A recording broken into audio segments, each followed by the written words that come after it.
One question that we get frequently at Grason-Stadler is, can I export my templates that I've created from one GSI Suite workstation to another? And the answer is yes.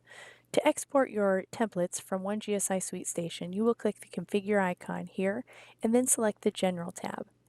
On the General tab, there's an option called Export Data, and when you click on Export Data, it will pull up your export window.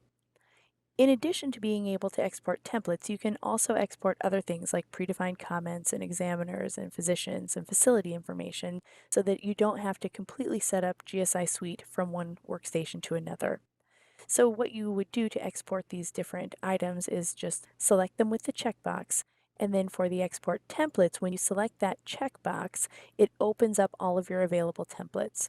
Now the locked ones that are already in every GSI suite do not appear in this list. These are only customized or modified templates. So you can select the template that you want and move it over to selected, or you can just move them all over to that selected area. And when you've selected all the templates and all the other things that you'd like to export and transfer to a different GSI Suite station, you will press Browse. You will save it to a location,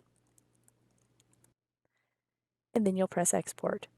When the export is complete, a little window will pop up telling you that it's been exported, and then you can take that file and import it to GSI Suite on a different workstation.